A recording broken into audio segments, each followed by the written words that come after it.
From the demolition of the old Knoch Park barn and construction of a new maintenance facility to the opening of the Fort Hill Activity Center, the Naperville Park District had a busy 2016. The organization recapped their achievements over the past year, as well as things to come, during the annual State of the Park District, hosted by NCTV 17's own Executive Director, Liz Spencer. Here are some highlights. Well, one of the things that the Park District did was really bring the idea of indoor space at the end, sort of as the 50th anniversary gift. That's kind of how I look at it.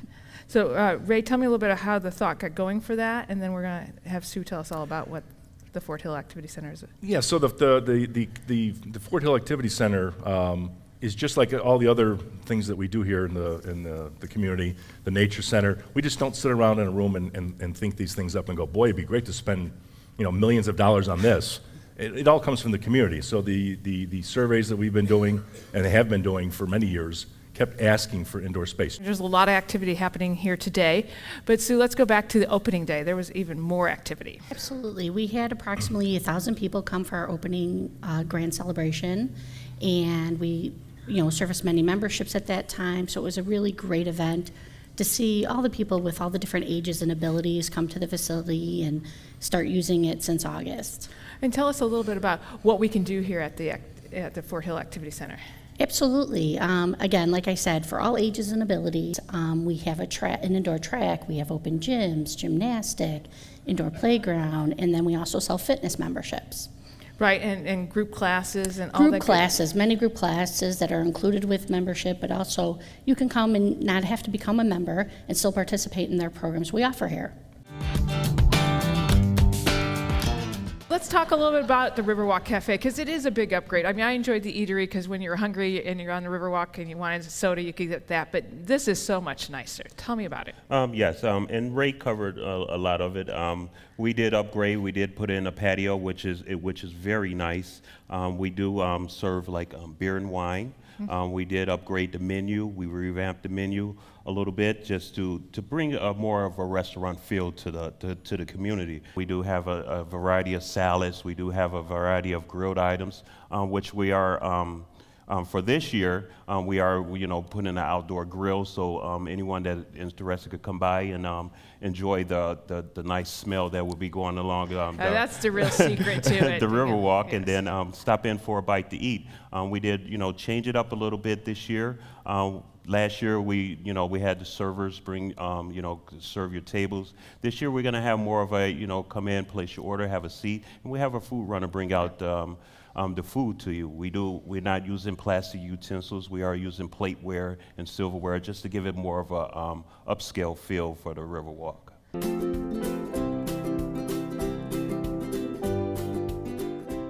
Another new offering from the Park District is their app. I wanted to create a tool for people to be able to use us better. So within the app, the first button is searching for activities. You can search for all of our currently active activities, so soccer, gymnastics, volleyball, all of that, and you can actually register for them through the app and make the payment. Joining me on set now is Brad Wilson. You're the Director of Recreation, so really great feedback from the app.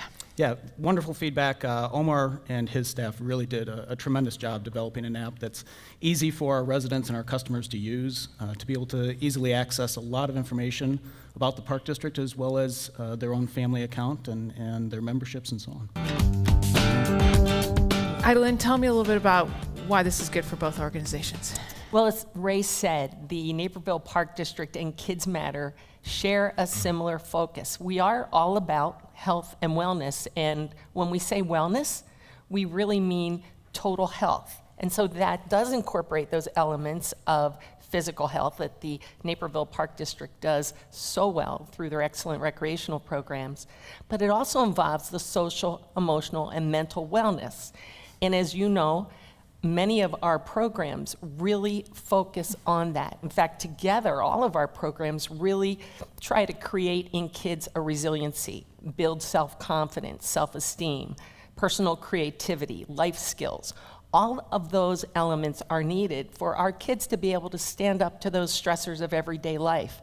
And so together, we believe that we will be able to help Naperville become the healthier community that it desires to be, And we believe that together we can build a stronger strategic partnership that will bring wellness into all the programs when people enter the Park District building.